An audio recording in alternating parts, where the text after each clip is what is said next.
You see, my friend, there is one thing that without it, whether you want to increase your income or you want to increase your impact or influence, if you don't have this one thing, nothing will happen. So what is this one thing? Some of you might ask, Daddy, come on, just give me this one thing. And that is confidence, self-confidence. How so? You see, my friend, if you want to attract the abundance that you want, if you want to have a beautiful relationship with your partner, if you want to go and find an investor to invest in your business idea, the very first thing that you need to build or work on is your self-confidence. So in today's video, I'm going to share with you 10 steps to build your self-confidence.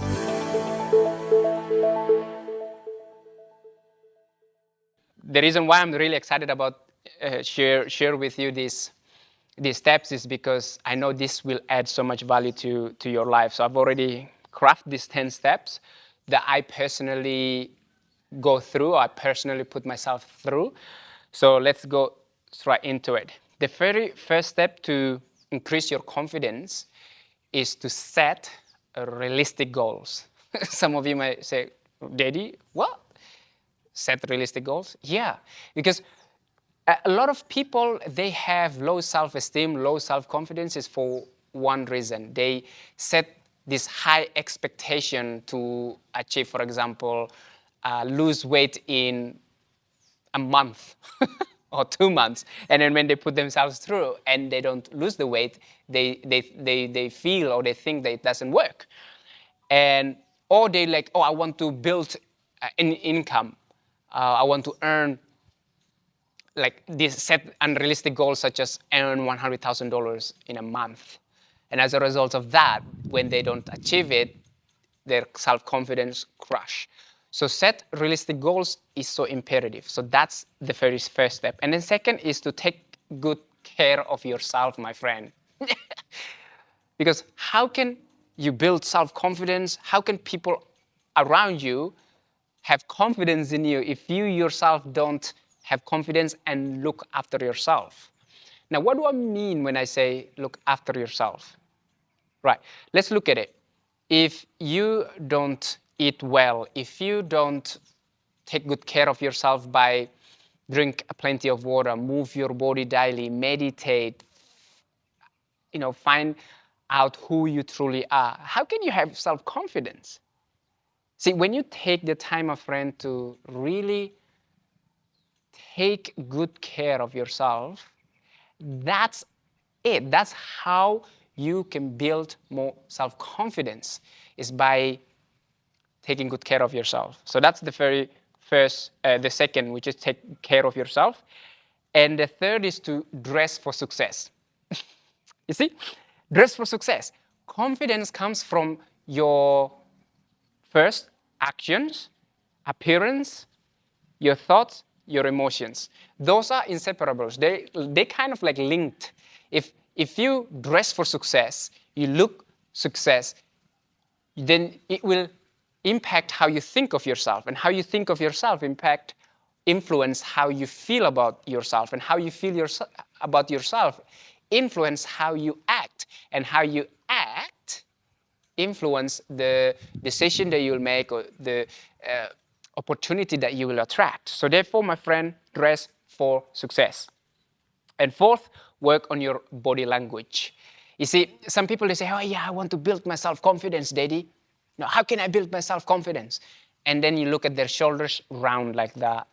And then you look at when they sit, instead of like open shoulders and keep their spine in neutral position, upright, body upright, they round, and they don't really take good care of how they hold themselves. So that's why it's important to work on your body language. Now, understand the difference between depression, which is this, and elevation, which is you lift your shoulders up, away, and keep it down away from the ears like that. Okay, so work on your body language. And The fifth is to be prepared. Be prepared. Be prepared. What do I mean by that? When you are prepared for your speech, for example, if you are about to give a speech and you're well prepared, you rehearse and you practice over and over and over, you put the time in, of course you have self-confidence. But if you have no practice, you haven't put the time in, of course you will not have the confidence. So be prepared. And 6 is practice positive self-talk. You see, when you practice, keep practicing of self-talk, like I am good enough, I can do it, yeah, I can achieve whatever that I set my mind to. When you have this positive self-talk and you say positive things to yourself, obviously you will see that in your reality, because what's going on outside here, it's the reflections of what's going on inside. So there you have it, my friend. Practice positive self-talk. And number 7 is be assertive.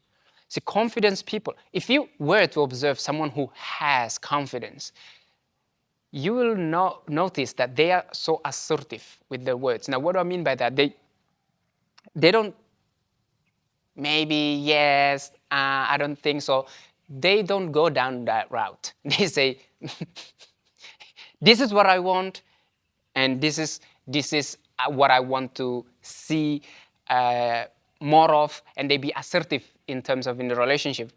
If you were to observe someone who actually has that confidence, they ask for what they want and they ask it in an assertive tone and yet in polite at the same time, very polite. So 7, be assertive, and the 8, my friend, take risk. Take risk. You see, in anything in life, you will not experience what's outside your comfort zone unless you take risk. So if you were to remember one thing, my friend, in life, is that the only way you can expand and grow is to explore your limitation by going out of your comfort zone. So take risk, get out of your comfort zone, because there's beautiful life awaits when you get out of your comfort zone. So then that's the 8. And 9, be okay with making mistakes. Be okay with making mistakes. So many people, they judge themselves. And when someone around them makes mistake and they just judge them for that. But you see, when you take the time and understand that all of us, we make mistakes. And the more mistakes you make, the more you learn from it. However, the key here is to learn from your mistakes. It's pointless if you keep repeating the same mistakes. I think Albert Einstein once said, you see, insanity of someone's crazy is they repeat doing exactly the same thing over and over and over and yet expect a new outcome. You cannot do that. So if you make mistakes, my friend, see if you can ask the question, what did I learn and how can I learn from it and how can I grow from this, whatever the experience that you've gone through. So 9th is be okay with making mistakes. 10 steps to increase your self-confidence is to celebrate your accomplishments. Right, my friend, this is it. See, whatever that you appreciates. That's the beauty of it. When you acknowledge the good in your life, you will increase that good. See, ask the questions in everything that you do. What's good about this situation? What's good about myself? What's good about the people around me? So then you find ways to celebrate that. This is how you can grow in confidence. So there you have it. Those are the 10 steps to increase confidence. And remember, my friend, if you were to work as an entrepreneur, if you were to just work on one thing, and that is work on your self-confidence, because that one thing will, if you master self-confidence, it will bring joy, peace, love, abundance into your life.